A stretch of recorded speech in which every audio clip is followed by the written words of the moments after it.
I'm already in my 40s, and I thought, I didn't even think about it. I did not think about retirement and what I would do. I just was doing what normal moms do, taking care of the household, the kids, my husband. And that was really the forefront of my mind. I did not think about retirement. But that was a really important and vital question to ask me. What will you do?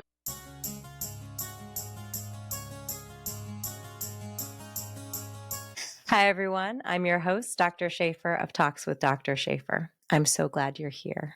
I'm a physician, mom, life coach, musician, author, publisher, and I'm passionate about helping others reclaim their stories so they can build their most beautiful future. And today we have a guest again here on Talks with Dr. Shafer because we are so fortunate with the people who are sharing their stories with us. We have a guest who has done just that. January Liddell is a financial expert working as a retirement specialist, the author of the book Alina the Super Saver, the first book in her The Honey Maker book series, which aims to help kids become financially literate.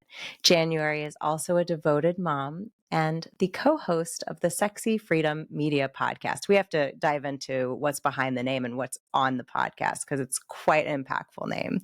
We love to embrace the pivot here on Talks with Dr. Shafer. And I know, January, you are a multi-talented person who's always looking for new ways to fulfill your passions and interests and help others along the way.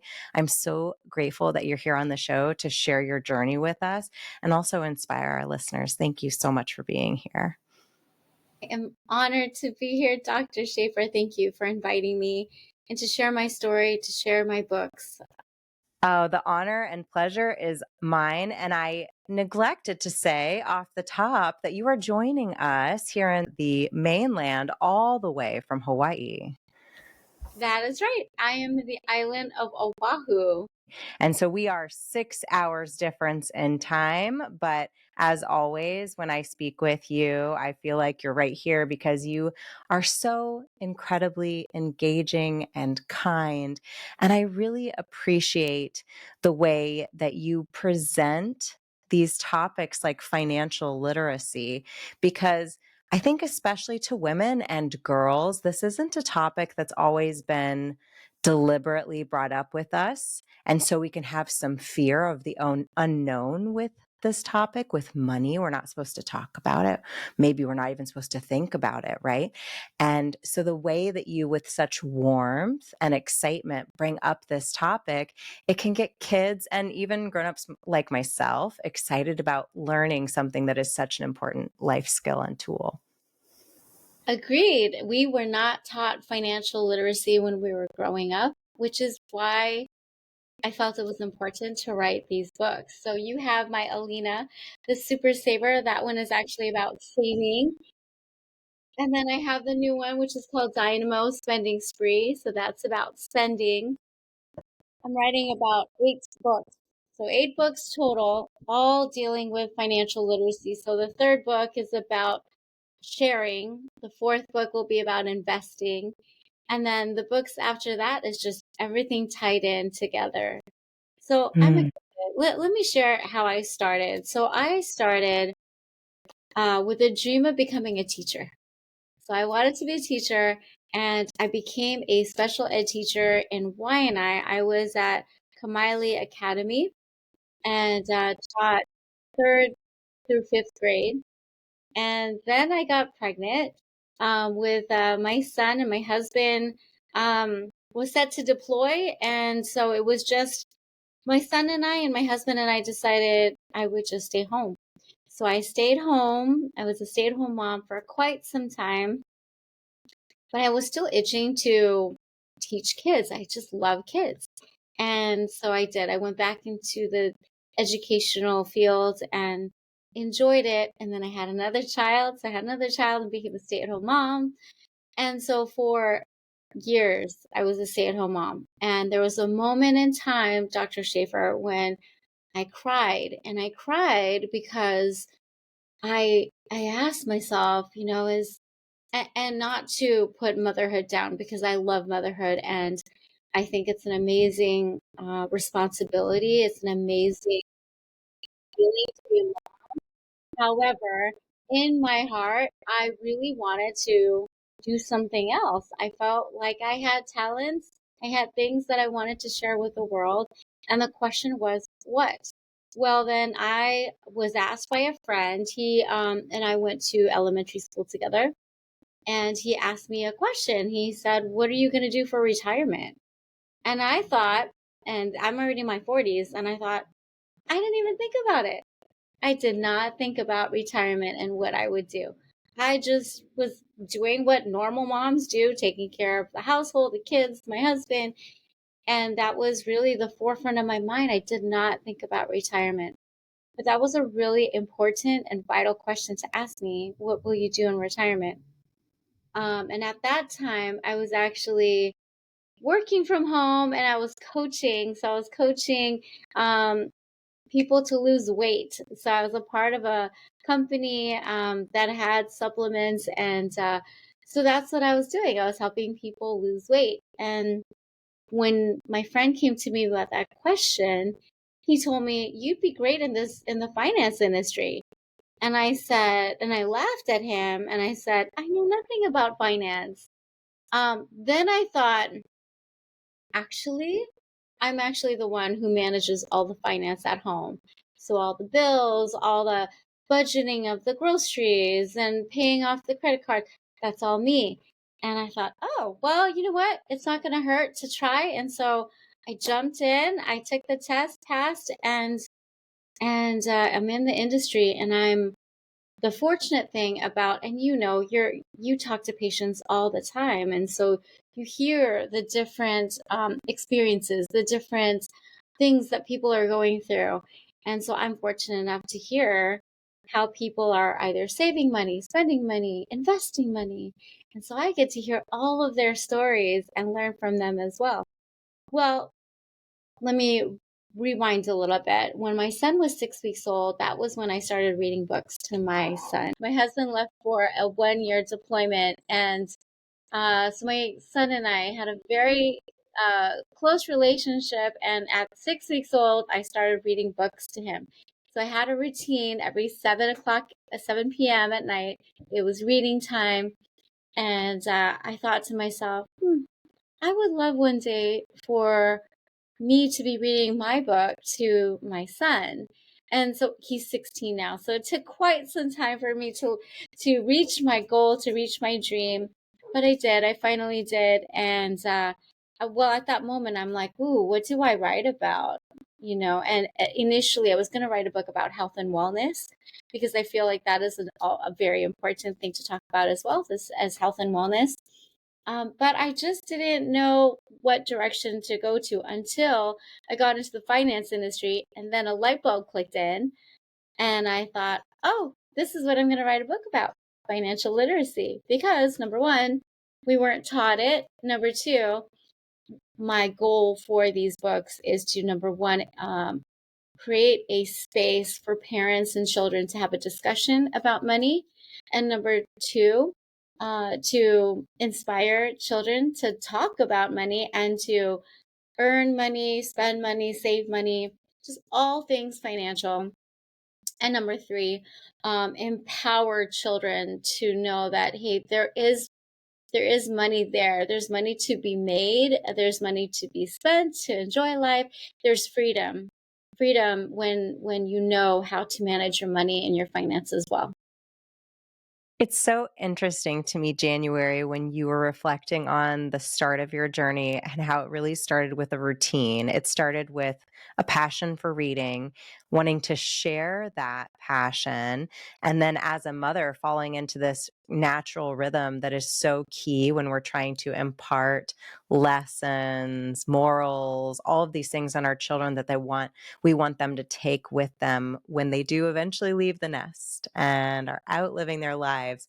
How do we impart those important concepts and routines and habits to them? It is through habit forming. The actual routine may even be more important than the lesson you taught, the fact that you have that routine there and you're showing them that they invest in themselves, that they have that routine, that they show up, that they do the hard things, right? And we teach them to read. We keep that routine even when it's hard, and then it becomes easier.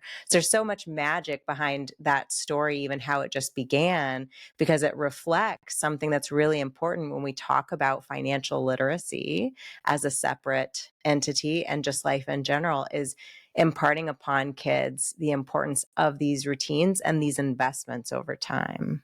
Right, right. It's important for me, and I just recently gave my son a book. I already read it, and I thought to myself, I wish I had this book when I was younger. Atomic Habits by James Clear. Yeah, it's right over there. Well, yeah, so it's a great book. And again, I wish I had it when I was younger. I feel like I would have been more prepared as an adult. But fortunate enough, I have been doing a lot of personal development. And so the habits, the routines I had already incorporated in my life. But, my son is 16, he's young. So it was really important for me to share, that book to me, for him. And books are amazing, aren't they, Dr. Shafer? I'm just so fortunate that we are in this culture of authors and the author world.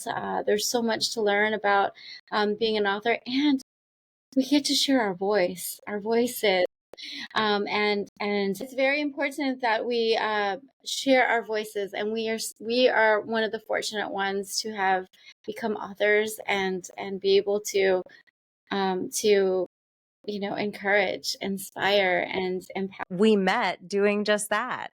And you had made immense effort to be at this author event to inspire children to read from a very young age. It was at the Mall of America in Minneapolis, St. Paul region. We were just there, we met, and it was such an inspiring panel of children's literature authors that were there.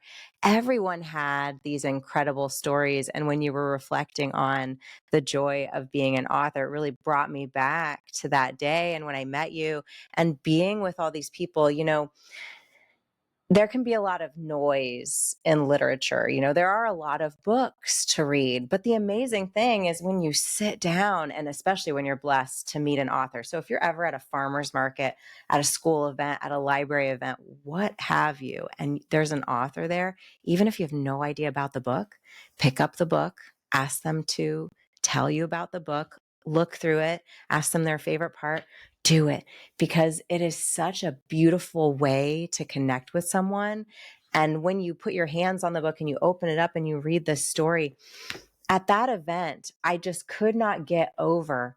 It was just one incredibly impactful book after another, all different themes, but all unified through purpose and through just genuine purposeful, impactful storytelling. And it was such an amazing event. There's going to be a special coming out about it soon, and I'll make sure to link that to this episode so that people can go to YouTube and watch that from PR from the Heart and get to experience that event with us and get to also meet some of the other incredible authors that were there, because it was absolutely amazing. And I feel so blessed to have met you there and gotten to know your story and your purpose. And you went to not only this panel and reading your book, and your reading was absolutely splendid, reading your book to this very large group of people in the Mall of America, this beautiful open pavilion. You not only did that, but you also went to a graduation of littles when you were there and shared your story with them. Can you tell us about that experience? Well, let me share about the panel. That panel was brilliant. We had so many amazing people on that panel that I'm in awe. I'm in awe that I was a part of that panel of highly intelligent, highly compassionate, respectful, brilliant people. I can't even explain how phenomenal each and every one of you were. And I'm so thankful I met you, Dr. Shafer. I love your just everything that you share, your comments, your just the way that you think. I'm in awe of you and your own brilliance, because you are so talented. All you just listed every single things that you do, and yet you're a mom and you're a wife, and I'm just like, wow, where do you sleep? Do you like You're the same. I think that's in part, I think when we do so much and you meet someone who is also such a doer and they have so much passion and they can't fit it in one little area, right? It doesn't fit. And instead of pushing through that discomfort of going through life, trying to fit yourself in a box that could never contain you, you get to this point often in life. I think most of us do. And you kind of were hinting at that with your discussion of, I was a mom. It was an amazing, fulfilling job. And I had other passions that I needed to lean into. And I think we see that in each other. And as moms and women and entrepreneurs, I think it's such a gift to, as you said before, use your voice, not be shy, be outspoken, share your story, because not only does your story matter, but it inspires other people around you to do the same. exactly? I love that you said you can't contain. You can't contain all the things that we're passionate about. Just recently, I wrote down all the things that I'm doing, just because there are new people on my page, my Facebook page, and I felt like I needed to reintroduce myself. And I listed all the things that I do. And for me, and I'm sure for you, when you list all of the things you do, it's like, yeah, I just do it. Like there's really nothing to it. Like it's just a part of who I am. But there are people on there that are, thank God, thankfully, and I'm very thankful to them. They're seeing that I'm doing all these things, and they're like, oh my gosh, you're a rock star. In the back of my head, I'm like, but there's so much more to do. Yes, I'm a podcast host. Yes, I'm an author. Yes, I'm a financial, I'm professional. Yes, I'm all this, but it's like, yeah, but I also want to be this, and I also want to do this. Like there's a laundry list of things. And I think something that you said earlier is that, you cannot contain all the passions that we have inside, and we can't just fit it in like just one box and just do one thing, especially for doers. Doers have all of these things that we're passionate about, and it's hard to choose just one. Like I cannot just be an author. Like I do love my retirement specialist side. I love being able to talk to people and help them manage and plan for their future.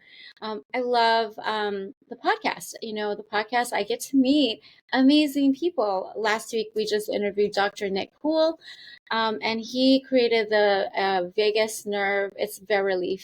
We met, I talked to him. We have a resident psychiatrist.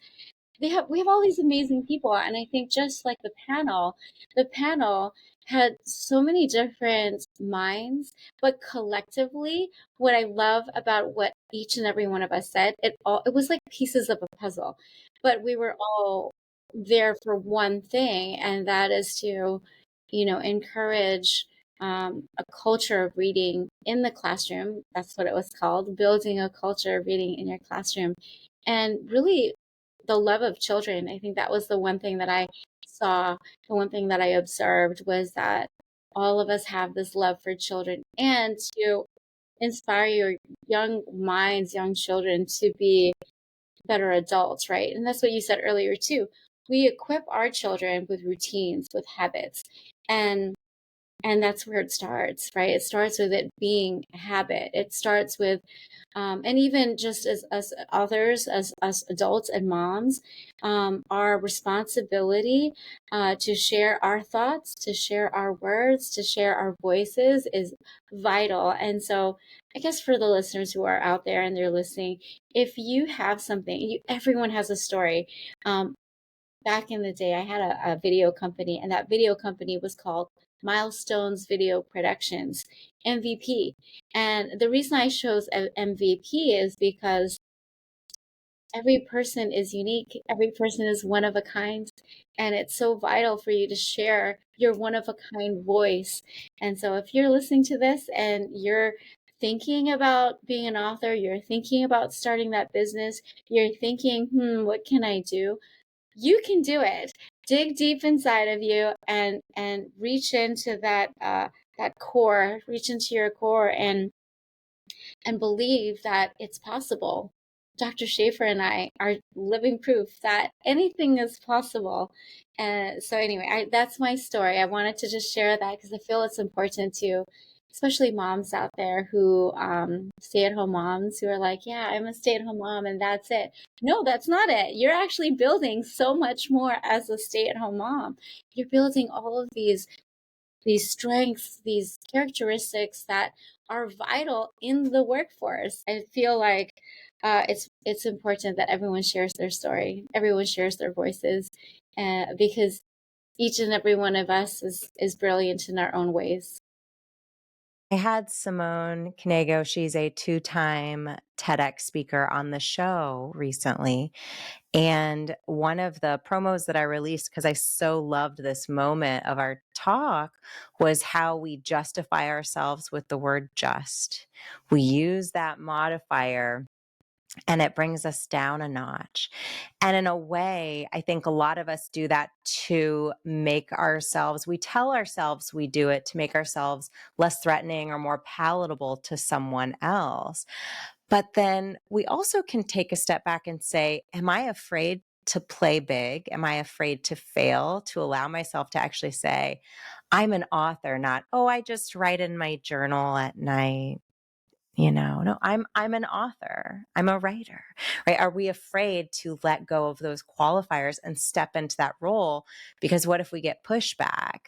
That's okay. Every pushback we get is training us to really stand in our truth and worry less about what people who are around us who don't know who we are or what we're doing at night, right? They don't know we're writing our books. We just have to show up, tell them our story, and believe in our story too. So I love how you were hinting at that, and also talking about when you're a stay-at-home mom and you were posed with this cue to consider going into finances, and you said, oh, I don't know anything about that, and then you realized, no, I'm actually the one in the house that does all of that, and I make everything balance and I keep us afloat every year. Was that a pivotal moment for you to start to see yourself differently? Oh, absolutely. Well, when you said just, because I know I said that word. I said, oh, I'm just a stay-at-home mom. And the word just it does make me feel like less of a mom, like right, just as him. Like that was a big, huge responsibility. That's a huge thing. And I commend all the stay-at-home moms out there because uh there are not it's hard work to be with children. It's hard There's no work. just about it. No doubt about it. Exactly. No doubt about it. We don't get breaks. We don't get breaks. We don't get paid. We're nurses, we're doctors, we're chauffeurs, we're cooks, we're all of these things. It is not just. That is powerful to be a mom, a stay-at-home mom. It's interesting to me. So when I was hearing you reflect on that time in your life Mm. and hearing the just and hearing the minimizing of your skill set, it also really made me think, we talk a lot on Talks with Dr. Shafer about in general literacy of our rights, our autonomy, finances, our health, all of these things, empowerment in general, understanding of our strengths, because it's not unusual if you're in a romantic relationship or a family dynamic where there's a unlevel playing field with regards to power, and then that leads to some control and coercive behaviors.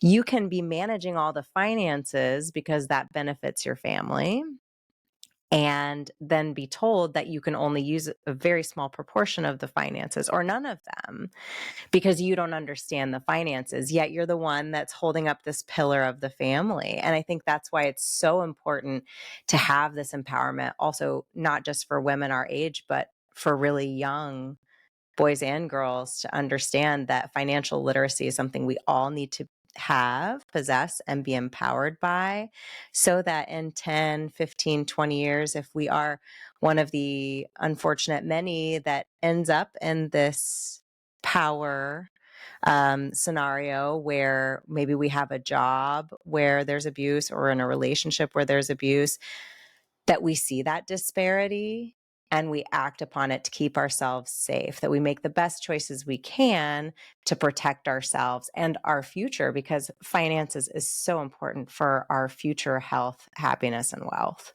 Oh, 100%. I'm fortunate to be in a relationship where he trusts me. He trusts that I'm going to take care of all the finances, all the bills. If you ask my husband what's in our account, he has no idea. He has no idea. It's really me taking care of it. And actually, there was a point where I'm like, I don't want to be the only one. But at the same time, I do have all um, this insight as to where things are, and I am in the industry, so he does trust me because I am in the industry. I think there's one thing that I do want to share, because yes, we're teaching young kids. It's very important to teach young kids. But as I'm reflecting on this book, I'm wondering about middle school, about high schoolers, about 20-year-olds, 30-year-olds, 40-year-olds, 50-year-olds, right? And so eventually, I do want to write a book that's geared towards middle school, towards high schoolers, and then the eras, the 20s, 30s, the 40s, and what should we be doing during these time frames as far as money? Because money, and you and I talked about this before about energy. There is energy in everything that we do, right? There's energy in the relationship that we build, in the friendships that we have, our marriage, our children. There is a sense of energy there. Money is energy, and money can be seen as something traumatic for some people. I know for me at one point there was money trauma, and I had to really heal that portion of my mind and to change my narrative. One of the narratives I said to myself was, I'm not good at math. And I said that multiple times. I'm not good at math. Until I realized that's a story that I keep telling myself, and I can change it. I have the ability to change my story. And so now Math and I are becoming much better friends.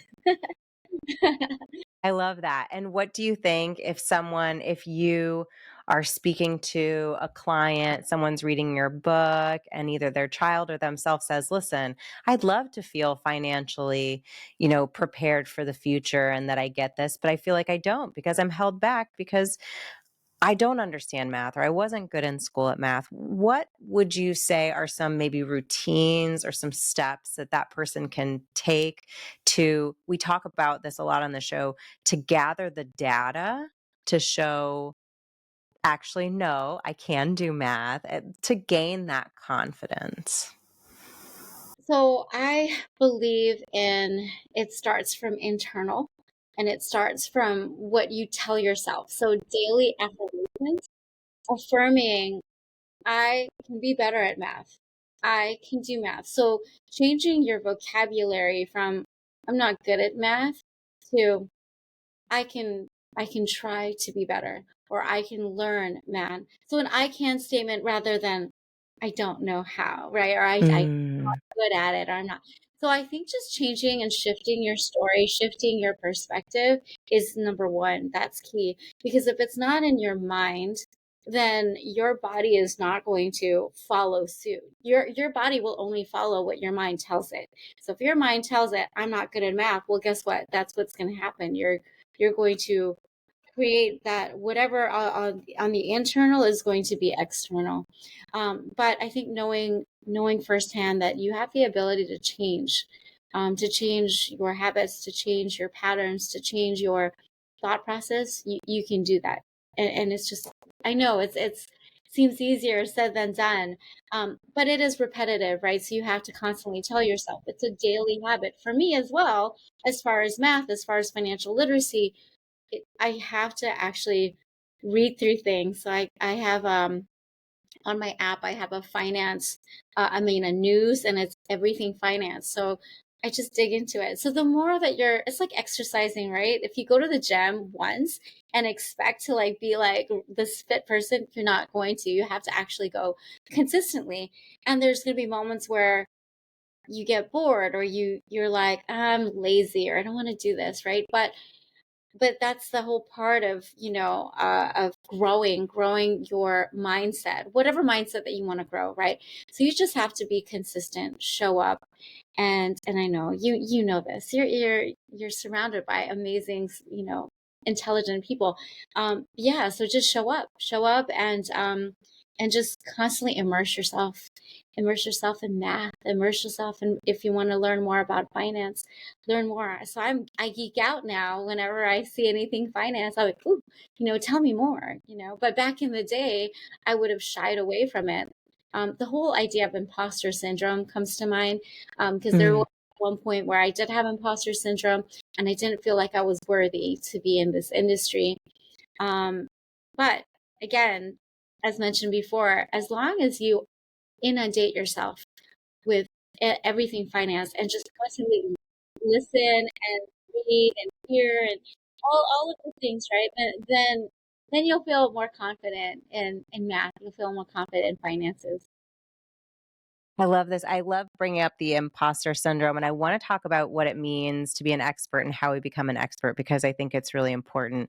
But you reminded me of Vanessa Edwards. I don't know if you're familiar with her body of work. She does really interesting work on human behavior. She's studies the science of that, and she goes out and she teaches people cues and things to help them communicate better and be successful in their communications and in their lives, and so they can thrive and grow. And one thing that I heard her say was yesterday, I was listening to her speak, because I try to listen to her every day because I'm so inspired by her. And it was just a really quick clip. And she said that you can't have growth without imposter syndrome. We call it imposterism because it's not a true syndrome from a scientific standpoint, but the vernacular is that it's imposter syndrome. And what she was saying was, if you feel imposter syndrome, that's so good, because it means you're stepping out of your comfort zone, and that means that you're growing. And that's where you want to be, right? If you want to get better or learn new things, you have to be in that place of growth and feeling like, I don't know what I'm doing good. That means you're learning something new.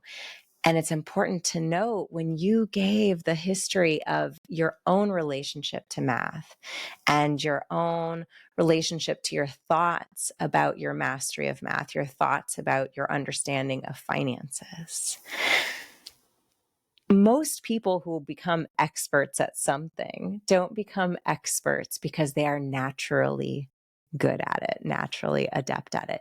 They become experts because it was challenging, and they got interested in the challenge, and they got so passionate about practicing, about investing and growing in that area, and then next and then next and next, until they become an expert. But when we see experts, because the way that our brains are primed, we kind of take people as they are, right?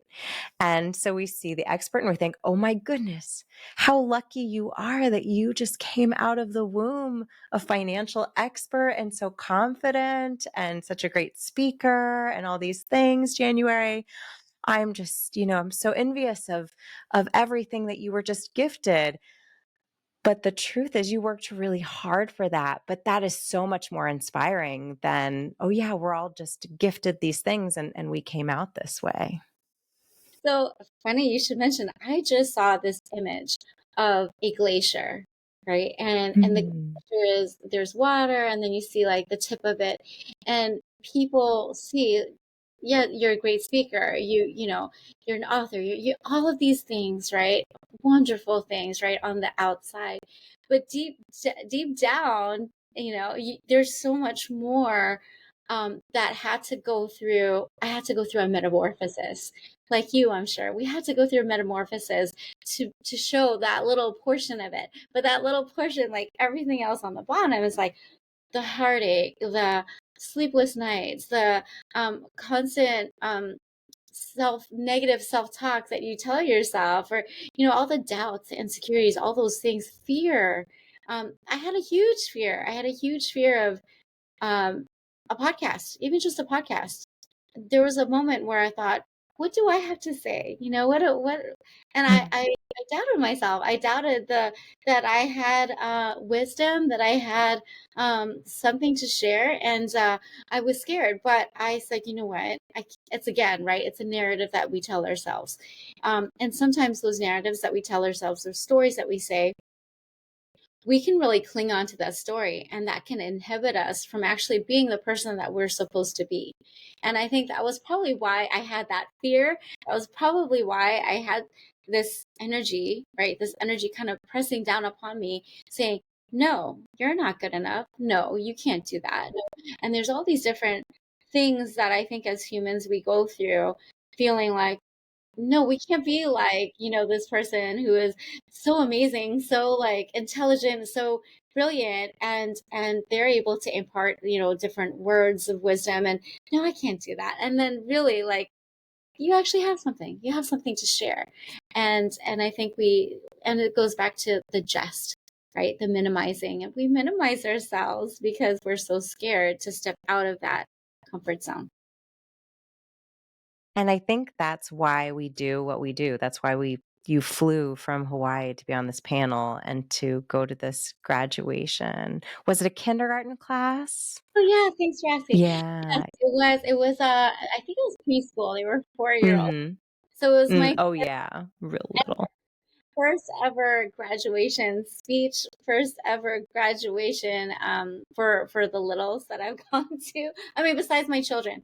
But it was so much fun, and I had to cater it for them, right? Because when you speak to little ones, it little ones tend not to just listen like to talking heads, right? So I had visuals. So I had visuals. I had little stick pictures that I held up so that they can associate what I'm saying. So I'm hoping that touched them. Yeah, it was fun. I had a great time.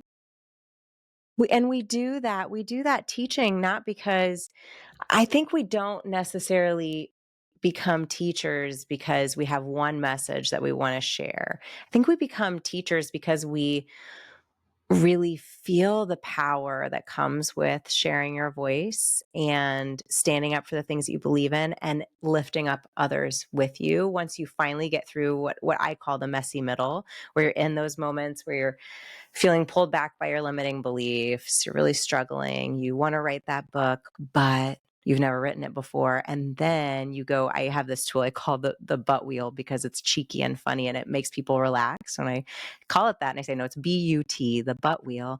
And so instead of saying, I want to write a book, but I've never written it before, you change the momentum, almost like the tires on a wheel, right? A tires on your car. Instead of going backwards and saying, I've never done that before, back into your past, falling back into your old ideas of who you were, change the momentum.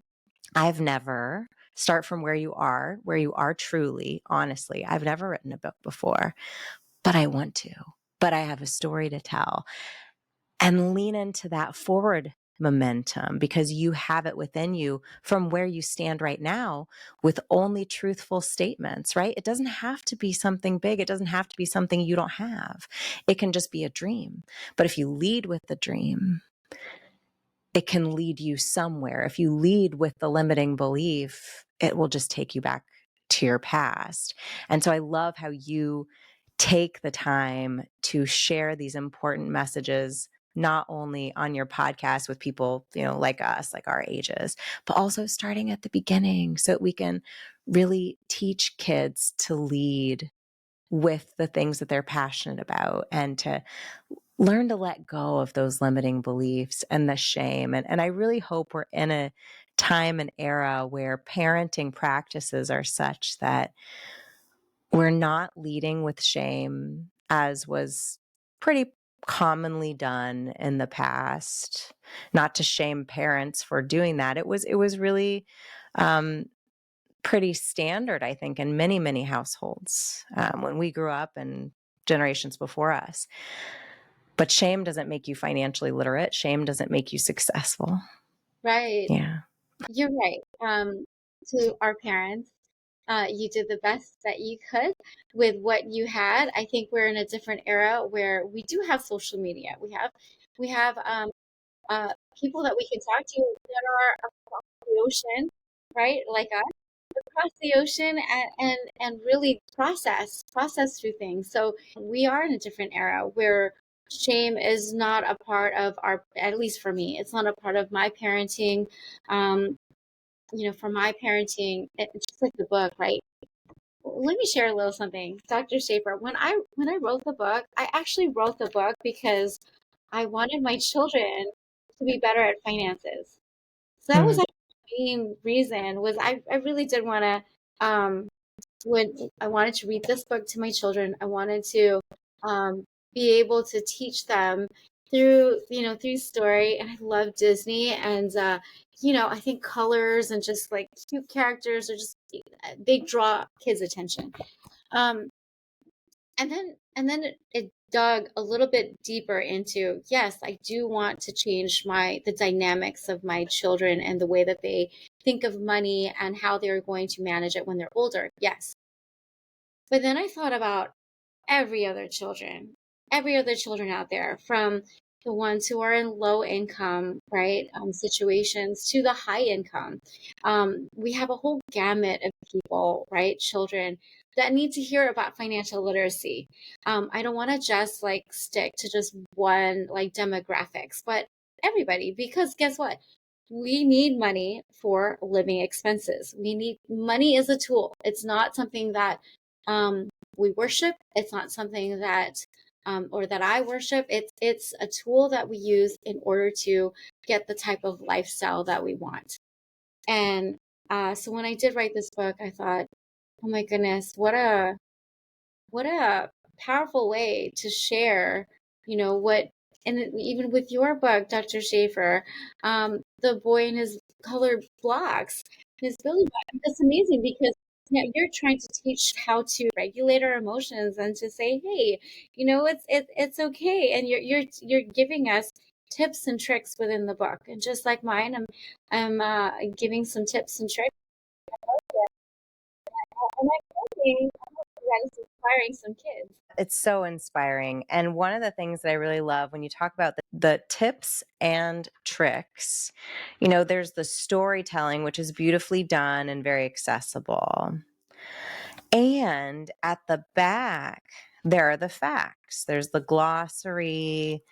And so I think, one, that's a really nice way to solidify the learning that the child has gone through in storytelling. And we know that stories, music, play, it helps us to absorb these important skills, new information faster when we are playful in the way that we ingest it. So the book is beautiful, but then having it explicitly listed out in the back so that mom and dad can maybe use it as a way to ask questions, or the child can read it themselves if they're at that stage in their development where they can do that. It's such a brilliant way to make sure that we're really direct, because when we are teaching these lessons, yes, more is caught than taught. So what we are modeling is really important. The stories we read, the music we listen to, movies we watch, all very, very important for modeling.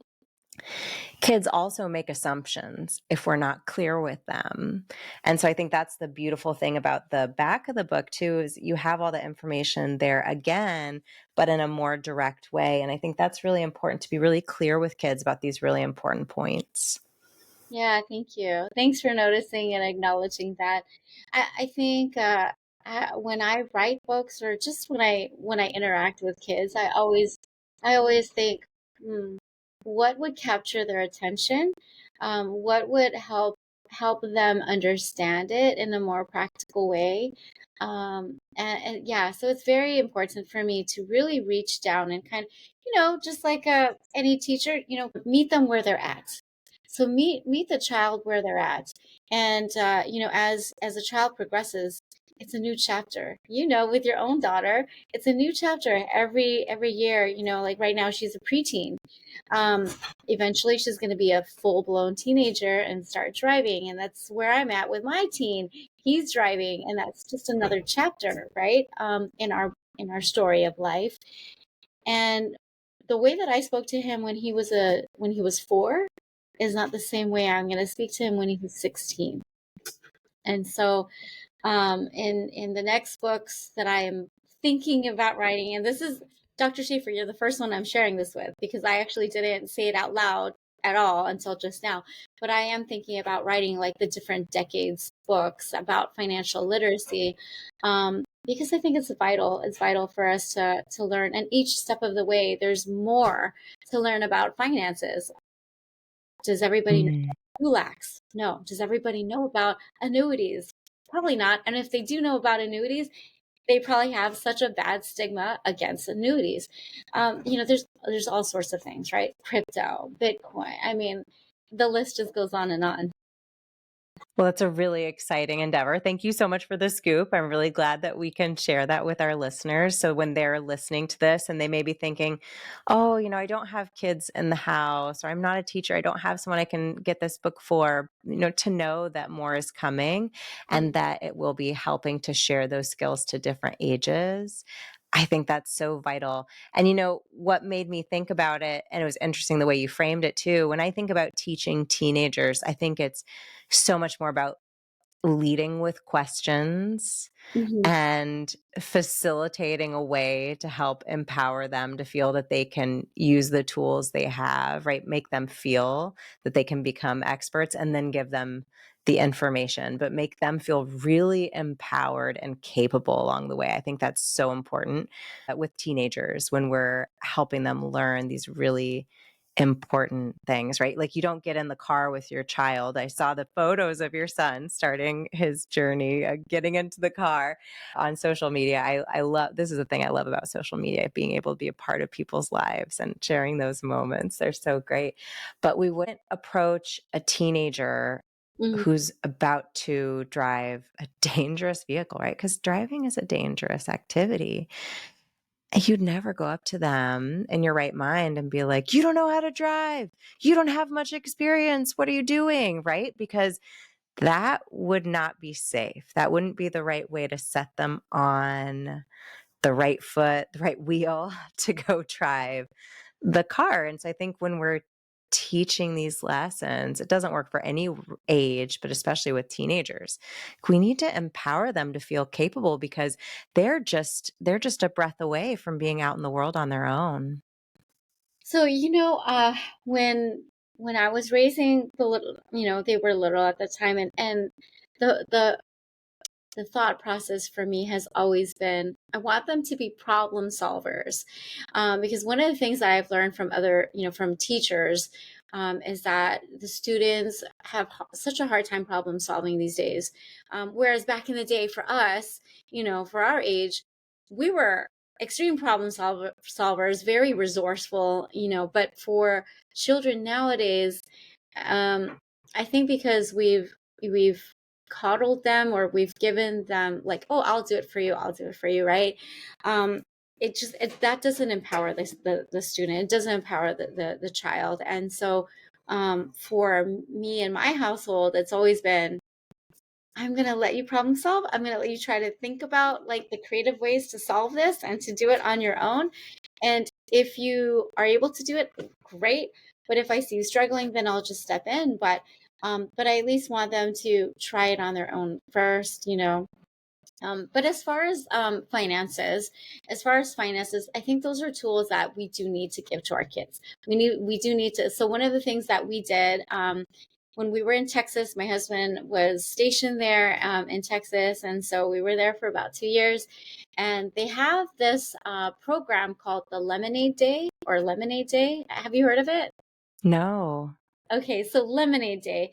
So there's an organization that meets with, well, they have a flyer and they say, hey, meet us at this gym and we're going to talk about Lemonade Day. Well, for Colleen, which is where we were at, for Colleen, we were able to, so bunch of kids were able to design their lemonade stands to create the different lemonades. So they taught the children business, right, and how to be an entrepreneur. And I love that. I love that they were a part of that because they did learn how to interact with customers. They learned how to create their own lemonades, how to design, their stands. So I mean, they put a saw, right? Saw and hammer and like just designed it, right? So like really hands on.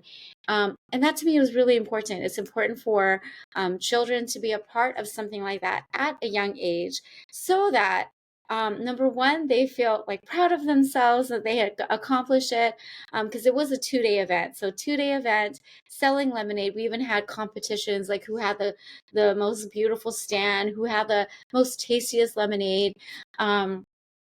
I want to say there were at least 30, maybe 30 people, and we were spread throughout Killeen. So we were in different locations on that 2-day weekend. And it was amazing, amazing for kids to feel that empower, that sense of I can do it and you know, I can be an entrepreneur. So it just it aligns with the whole idea of setting our children's up for success and getting them ready, like teaching them right from a young age and like to teenagers. Now as a teen, I've introduced Bloom. Bloom is an app. I think your 11-year-old may be able to do it. Bloom is an app where you can invest. And so it taught my son how to invest. So with just play money, and then eventually I gave him money to invest. So now he's investing on his own. So yeah, different stages have different things to learn about finances. That's really cool. And to continue on that theme, because it's a theme for certain in Alina as well, Mhm. of, you know, the character asking how they can empower themselves to, you know, have these resources for themselves and use them wisely.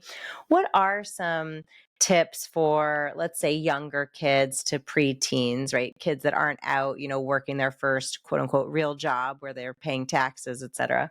What are some tips for caregivers and parents or teachers in classes to really sow those seeds, plant those seeds so that they start to understand the nuts and bolts of finances? What are some habits that are safe financially for them to start to practice that so they're not, you know, free in the world with a credit card when they're 18 and they don't know what could happen? It's me. That's Yeah. what I do. Um, okay, so man, this is a great question. I love this question. Um, so when my daughter gets good grades, I give her a treat. And so when we're at a store, I'll tell her, you have $15 to spend. So you can choose whatever you want, but it has to be $15 or less. And so she'll look at different things, and it's really nice to see it because she'll walk up and down the aisle and she'll look at the price tags and she'll say, oh, this is $12. But then if I get this, then I may only have a little bit to get, you know, because it's not 15. So I have like $3 more. And, and then she'll say, well, actually, if I get this, this, this, and this, I have like 5 different things to spend. It's nice. It's really nice to see her process through a budgeting. So when I do that, I'm teaching her how to budget, how to stick to her budget. So that's number one. Number two, and a good friend of mine did this for her son. Her name is Helen Edwards, and she gave her son a gumball machine. So have a gumball machine, put gumballs in there, and you know, just set it out in your living room. And if you have guests that come in, then they'll put a quarter or whatever it is into that gumball machine. So it's just a way to just start saving money, right? And it's like kind of a little bit an entrepreneur because you have your gumball machine, you need your gumballs. You should have a sign that says 25 cents, right, for a gumball. And then once you save enough money, get another gumball machine and put it at grandma's house or auntie's house. So now you have different places that you're investing in, right? With the different gumball machines, and you're earning money in different places. So that's number two. Number three, I think it's just important to be able to talk about money freely. That's probably one of the things that's free to talk about, right? You can just talk about it in your living room, talk about it in the car, you know, and get more comfortable about talking about money. I think people have a hard time talking about money. And so if you start at a young age, you're destigmatizing that icky feeling about talking about it. So yeah, so that should be first and foremost, actually, is really talk about money in such a way that's positive, in a way that's because there is such a thing as money scarcity. or the scarcity of money, right? There's that feeling. And that's something that it's understandable why somebody shall feel that way. But as we talked about before, energy, right? Energy Yes. and thinking that, you know what, there's actually a lot of money out there. There's money to be shared. There's money to be earned. It's there. It's just a matter of how. So like just being creative, about how to earn money. So another thing that I'm doing for my daughter, because she's young and that was your question, we have a sticker machine. So now we have the sticker machine that we bought. I invested in it, yes. So as a parent, if that's something that you're able to do, right, a button machine, a sticker machine, now she's like, oh my gosh, I can sell this to my friends, So she sold stickers to her friends. We actually had some people ask us, can you like create this for us? And so yeah, so she is now, Did you make these? did not make that one. No, Okay. now I do have one. It's actually a sticker sheet with all of my characters in there.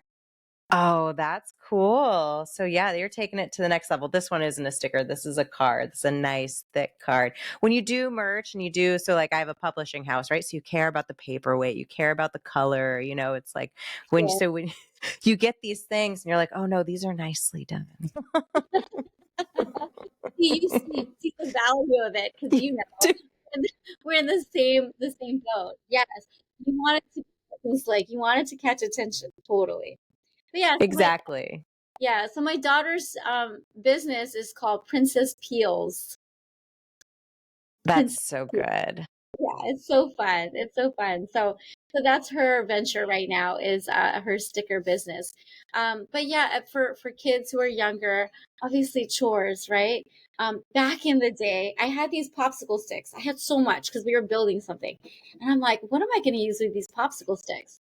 So I decided to put $1, $2, 50 cents, 25 cents, and it was in a jar, a black jar. You didn't know what it was, what was said on the bottom of the stick, but it said something like, take out the trash, or take out, bring the laundry down, or fold laundry, or whatever it was, right? So all these different chores, and then the child gets to pick which chore, how much money they want, right? And so that was something that I did for them too. It's fun. It's fun to see them like get excited about it and say, "Oh my gosh, I earned my dollar." That is so fun. Yeah, at 11, my daughter's getting to that age where she wants to babysit. I don't let her babysit alone because I think she's too young. But if I read at a library or a school or at a store and I have her and her little brother, then she can quote unquote babysit 6 feet away from me. She's responsible for him. I'm there, I'm watching, and I can take over at a moment's notice, but it's a safe way to empower her to use those skills, something she wants to practice, so that when she's 14, 15, 16, and when she's ready, she can start to do that thing that she really wanted to do and not feel nervous because she's practiced, right? And it all goes back to everything we're talking about today is practice, routine, habits, building healthy habits for kids. And it can be fun, as you were just demonstrating. It can be engaging and connecting for Mhm. all of us. And at the end of the day, it's going to help educate and keep your kids safer, because having these skills is so important. As soon as they leave our homes, we're not going to be there every moment. And there can be some pretty quick financial calamities that can happen if you don't have that baseline understanding. Yes, for sure. Calamities. You mentioned the credit card, and how as soon as I got the credit card, I'm like, oh my goodness, okay, I can buy this, this, and this, and that. And yes, I did. That was me. Dynamo. So this is the second book. This was me. I did spend a whole bunch, and yeah, so that's another good book to pick up is Dynamo, because I think all of us have been there at one point where we're not thinking about the repercussions of like our choices, right? Our choices and purchasing choices, and yeah, so it's a this was a fun book, and I just also want to share that in this book I had 5 different collaborators in this book, and they're cute. Their websites and things. I'm just so happy and thankful for my vendors. So it's right here. So you can scan the code and it'll take you to their Instagram or their website. One of them is a video called I Think You're Beautiful. And it's a song. It's a really good song by Kalohe Kai. My son is also in that video, so you may take a peek at him there. Yeah. Oh, that's awesome. And you have just the most wonderful, beautiful, Um, kind, sweet children. I could go on because I was so impressed with them. They were at the event and they were there supporting their mom. And that's another plug for leaning in and doing the things that you love, that you're passionate about, and doing it in front of your kids. Show them that you as mom have dreams and that you work hard and you're passionate and you help others, because they're absorbing that. They're catching that from you, not just the financial literacy part, the actual words in your book, but the feeling behind it, the effort behind it. They're going to catch that. Now, we haven't touched much on it during this episode, but share with listeners about your podcast. What's the theme behind your podcast and where's it going? Because I know there's some changes going on right now. yeah, so thanks for asking me about the podcast. So the podcast is called Sexy Freedom Media Podcast. It was a podcast designed by my bestie. So Helen Edwards is my bestie, and she designed Sexy Freedom Media Podcast. I was a part of her. I was her co-host actually since 2021, I think. So it's been like 4 years now that I've been a co-host, and we talk about everything and anything. So it could be. We interviewed Dr. Luann Brizendine. She's an author of The Female Brain. Love that book, actually. And then we interviewed Dr. Nick Hool, who I mentioned last week. We have a resident psychiatrist. So we talk about health and wellness and finances. And then we talk about aliens. So we talk about all sorts of fun things on our podcast. I think it was one where it was Halloween, and so we had our costumes on and we were talking about ghosts. I mean, just anything that deals with life, right? And but really, one of the main, I guess, heart of it all is really mental health and wellness. We think that it's really vital. And so like today, we talked about an anxiety toolkit with Dr. Gretchen Guevara. She's a psychiatrist, also my classmate. We graduated from Berkeley together, and really love having her on. She lives here too in Hawaii. So yeah, it's a fun podcast. We have authors on there. So in fact, Dr. Shafer, I've been wanting to have you on there, but you have been traveling left and right. So We're gonna pen it in. We're not gonna pencil it in. We're gonna pen it in and get it done because I'm excited. I love the vibe of the show and I'd love to speak to you both if that works out. Because I know that you're taking some solo episodes this summer. yeah, so Helen is taking a little break. So it's myself and Charette. So Charette's our other best friend, and so there are two of us on the show. Charette is oh my goodness, she's a practitioner as well. Um, I know hypnotist. She's a hypnotist, so she's in the health and wellness as well. So she's on our show. Yeah. It's a very interesting field. And, again, just like we talk about how with our books, it all distills down to something quite similar. There's a common thread between the messaging and the why behind why people are doing this work of writing the book, publishing the book, promoting the book, sharing the book, right? All of that work is really love disguised as work. And I think, when we talk about the lessons that we're trying to teach on these podcasts, again, it all boils down to love. Education is a gift. And when we come on these shows and we're trying to spread this messaging, it's an effort of love. And I so appreciate the love that you are giving to children that you'll never meet. You are giving them the gift of financial literacy, and very likely also their parents are learning a lot from the books too when they're reading it with them. It's such a beautiful gift. And so I applaud you. How can our listeners connect with you, get the books, learn more about your important mission? You can find me at January Liddell. That's 2 D's and 2 L's, LIDDELL.com. You can also find me on Facebook, Anchored with the ED, Anchored Financial LLC on Facebook and on Instagram. And Alina, the Honey Maker, also on Facebook and Instagram. I'm pretty much an open book. So if you Google my name, January Liddell, you will find a whole bunch about me. Same. It's funny. I was at a gala, and someone I was at a gala event last night, and someone made a comment. They didn't know who I was, and they're like, "Oh, you're trying to be low key," and I just kind of looked at them. I was like, "Oh yeah, that's definitely my MO. I'm very just fly under the radar."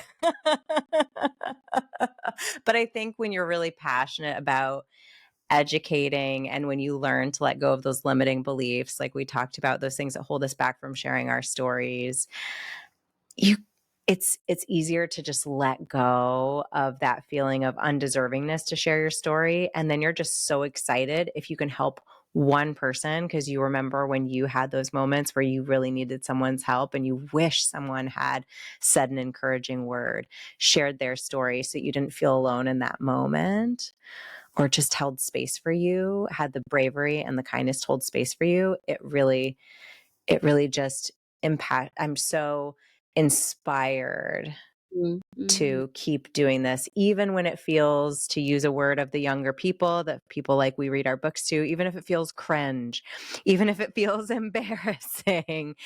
It's okay. That's where the good stuff happens. Again, if you're having that imposterism, that means you're on to something. Keep going, push through, learn those new skills. And if you have little ones, make sure you pick up Alina the Super Saver, and January, remind me the name of the other books. I don't have it here with me. Dynamo Junior Spending Spree. Awesome. And many more books to come, which is very exciting. Well, this was so much fun. Thank you. Thank you, January, for being here. It has been such a pleasure. I appreciate everything that you're doing out in the world to help people reclaim their financial stories, tell themselves a different story, and get financially literate so that they can build a beautiful future where they're more financially prepared to face life's challenges. They're coming for all of us.